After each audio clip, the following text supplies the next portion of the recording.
Hey, y'all, I'm Bud Elliott, and this is my college football summer school series on Cover 3. I bring on the team experts from the 24/7 sports staff and ask them the questions I care about. No fluff. Which players will be toughest to replace? What position groups are sneakily better or worse than I realize? We get you the scoop on each team in 20 minutes or less. Let's go. Hey guys, welcome back to another edition of Bud Elliott's Summer School, where we talk college football. Today, it's LSU. For that, I'm bringing on Glen West of Go 24/7. Glen, welcome back to the show.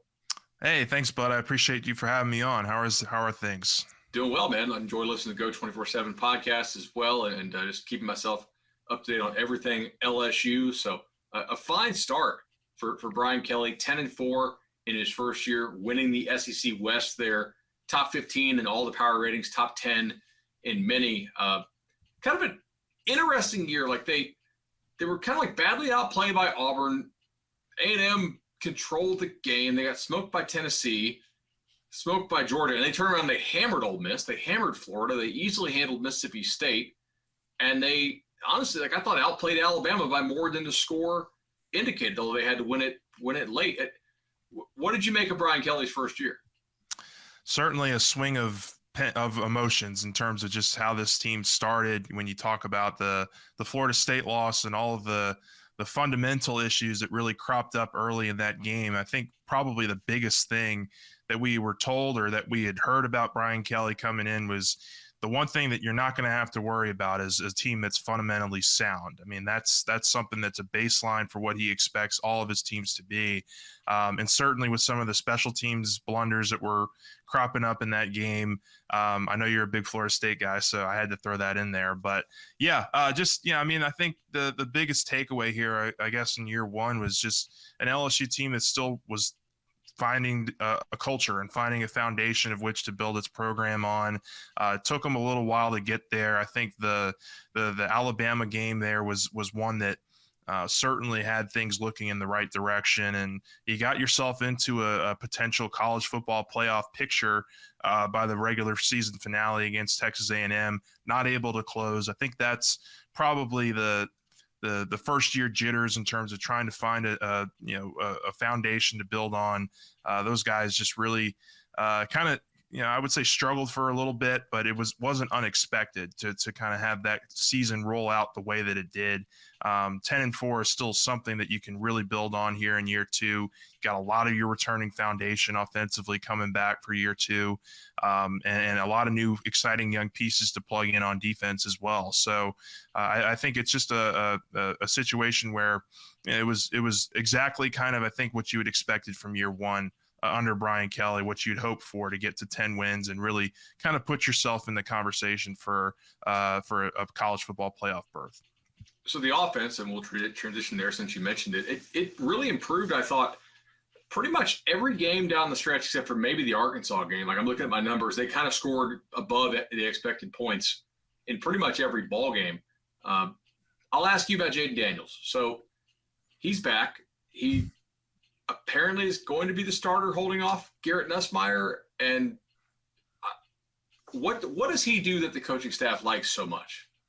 I think it's his dual threat ability to run and obviously throw the ball. He was very accurate on short and intermediate routes, and probably one of the biggest things that they've worked on with Jaden this offseason has just been his aggressiveness downfield. I mean, that was something that if you go back and watch the tape, he didn't take a ton of shots last year. I think there was some hesitancy on his part in terms of, okay, which guy can I really trust to go up and get a 50-50 ball, that kind of stuff.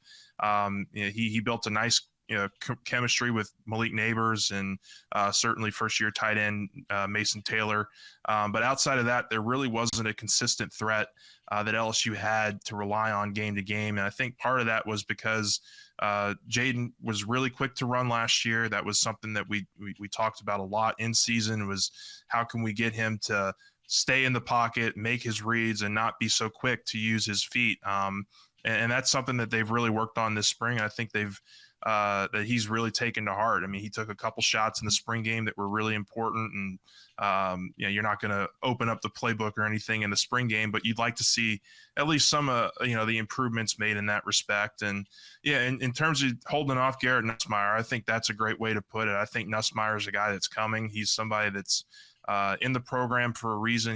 he elected not to enter the transfer portal this offseason, so he's going to be sticking around at least through December now. And you hope that the kind of the projection here is that you get Daniels for a year, you get Nussmeier in for the next couple years as your starter, and that really leaves the LSU quarterback situation in a really nice spot for the next couple of years.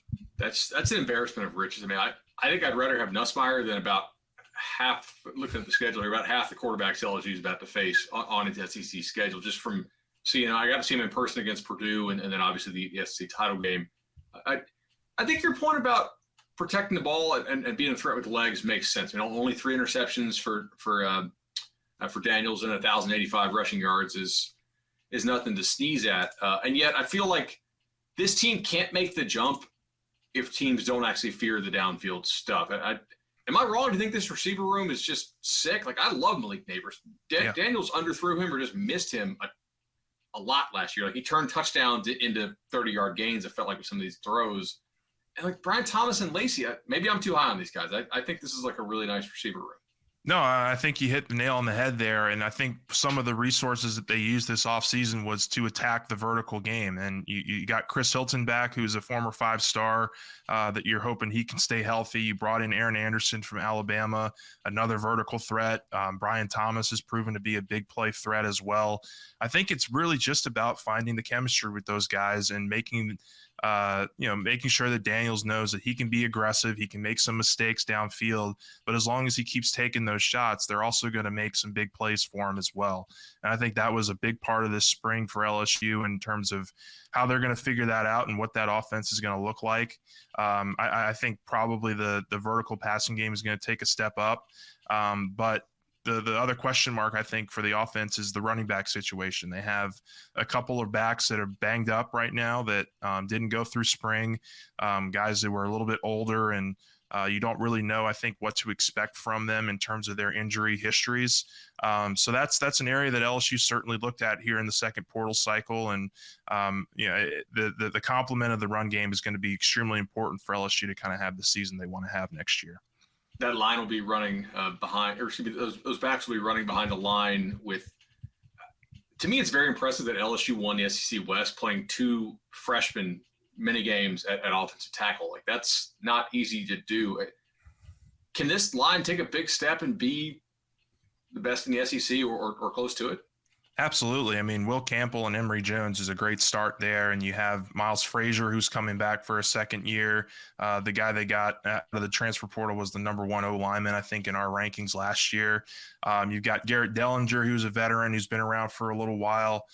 Charles Turner is a center that they really, really like. And then, they have 5 freshmen and transfers coming in after this spring that are really going to add to the mix. I mean, Zalance Hurd is a 5-star on our services right now. I could easily see a situation where Hurd is immediately ready to kind of jump in as a tackle. And maybe you slide Emory Jones in to guard, and then you're looking at a really big, really consistent, really veteran experienced group with a lot of talent. And so I think that this offensive line is probably the one group that's poised to take a major leap. And that's good for this offense. That's good for this team. If they stay healthy, I don't see any way that they don't jump from like top 40 to at least top 15 as a unit here. There's just too much talent there, I think, overall. Glenn, let's shift over to the defense. Year 1 under Matt House, all the defensive ratings pretty much consistent, top 25. Really nice job that they did and kind of carrying the team while the offense found its footing, I guess. But they do lose. They lose Roy. They lose Ali Gay. They lose Ojulari, right? Am I missing anybody? Yep. They lost Ojulari. They lost Jay Ward, who was a big piece of their secondary. They lost Bernard Converse and Mekhi Gardner. End, right. Yeah, on the back end. No, for sure. Up front, like Mason Smith, Wingo, do we know what the health status is on these guys? Like, they didn't play the spring game. Yeah, so Mason Smith is really close to a return. He was actually doing individual drills towards the end of spring practice. They just didn't want to throw him out in the game and risk anything. They want him to be full go for fall camp.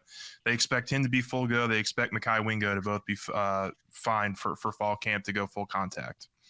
Oh, awesome. That's huge news then. I mean, just given the Mason Smith, if our listeners at home or viewers don't know, former number one defensive tackle prospect, a stud, got hurt in the FSU game, like we mentioned to open the show.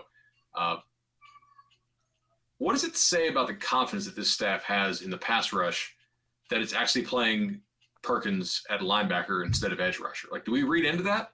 Yeah, I think you absolutely should read into that, because I think one of the LSU's biggest needs of addressing that they had this offseason was the defensive line. They brought in several transfer portal guys. They brought in Paris Shand. Ovi Ogofu is a guy from Texas who has a lot of pass rushing experience.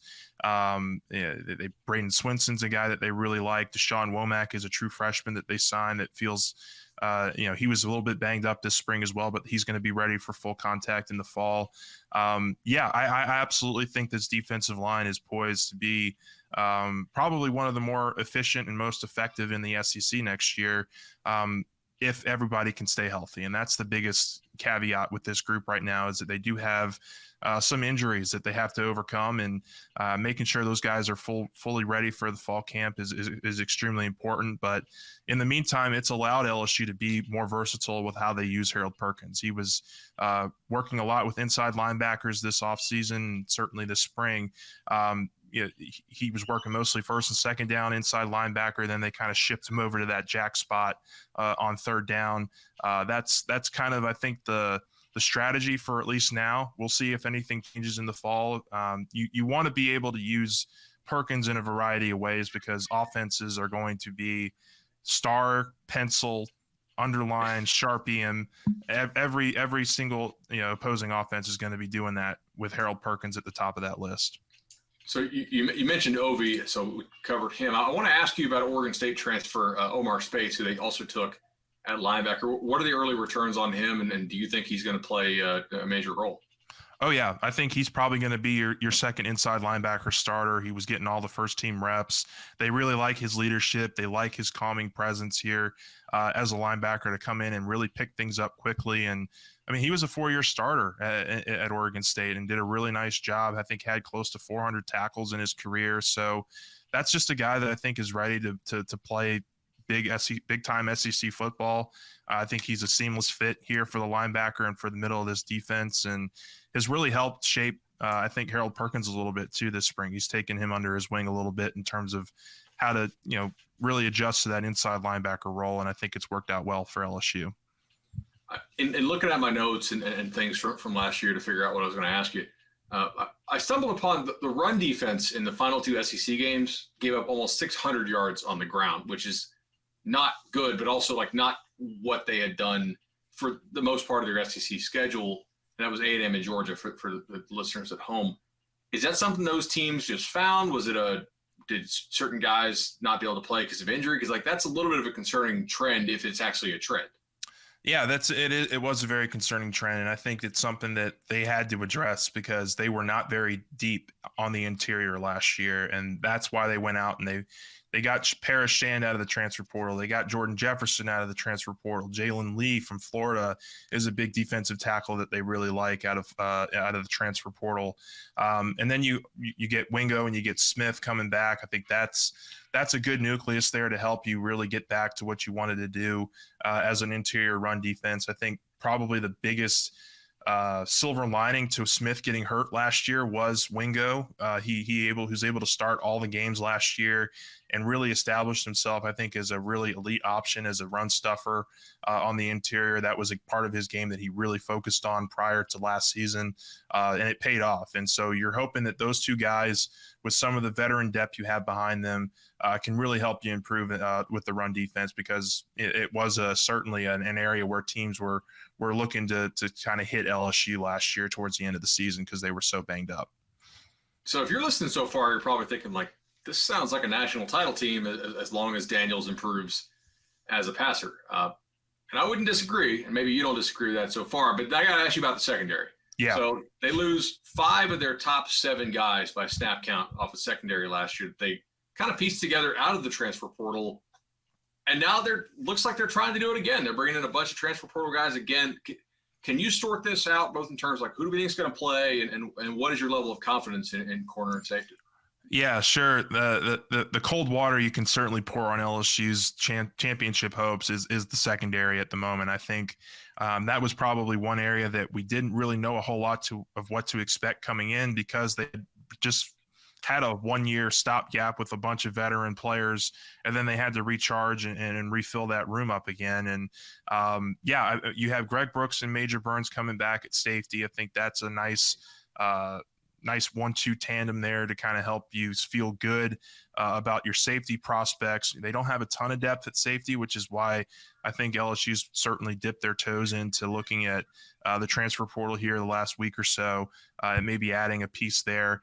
But the cornerback room is the biggest point of concern, I think, if you're LSU. Zy Alexander is a guy they brought in from the portal. Denver Harris, J.K. Johnson, these are former top 50 players in the country that didn't work out at their first stops. And it's going to be a process. It's going to be a process of getting those guys up to speed. Brian Kelly said really after the spring game that they have a lot of faith and potential of those guys, but they're young. They're young and they're raw, and it's going to take some time for them to get implemented into this system. And so that's you saw it in the spring game as well. They got missed tackles. They got beat a bunch by the first team offense. It really was not a pretty day for the secondary. And so if there's some cold water to pour on LSU's championship hopes, I think it definitely comes in the secondary and who you're going to be able to rely on come fall. LSU definitely plays at least some good and some at least veteran passing offenses within the first 2 months of the season. FSU, Mississippi State, Arkansas, Ole Miss before they get kind of a break with like Missouri, Auburn. That FSU game is going to be so important for both those teams. Yeah. I mean, that could really be the difference between hosting or being in a New Year's Six Bowl or being in the college football playoff for both of those teams. Oh, for sure. I mean, if you lose it, you really don't have any more margin for error. If you win it, you kind of can lose a ball game, I think, and still make it. So you mentioned Brooks and Burns. Did those guys miss the spring game too, right? Yeah, so Burns did. Okay? He has a bit of an ankle injury. Brooks missed some time with the sprained ankle, but he was back for the spring game. Okay. Didn't look 100% though. Didn't play a whole ton. But they expect both of those guys to be ready for fall camp. The one guy that of all the injured pieces that LSU had this year or this spring that is going to be fall camp for sure, might not be quite 100% is Armani Goodwin, the running back. They think he'll be back for fall camp, but Mason Taylor's going to be back, Mason Smith, and certainly those secondary pieces are all going to be in the running for competition here to come fall. Awesome.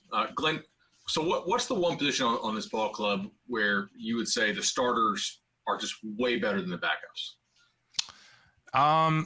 At this point, I would probably lean towards the offensive line, just because a lot of the offensive line that they've brought in are freshmen. There are a lot of young pieces here that you have to figure out what you have in them first, and they just haven't been on the field yet. So, and they have they're not a very veteran offensive line, but they're very experienced. And so they have a lot of second and third year guys who started all of last year, who had that experience of being full-time starters in the SEC.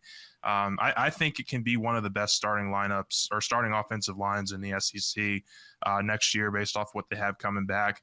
The depth behind them is where you're really going to see just how LSU is able to adapt, because they shuffled them in and out. They had a bunch of veteran guys enter the portal that weren't getting playing time, and they replaced them with young talent. We just got to see if that young talent can hold up in the fall. Glenn, really appreciate you joining us here on the Bud Elliott Summer School. Check out Cover 3. Check out the Go 24/7 podcast. That is GEAUX. Got the LSU style spelling there. Don't just Google GO. That's not it. Awesome, man. And we will catch you probably again on the show before the season starts. Absolutely. Thanks, Bud. Appreciate it.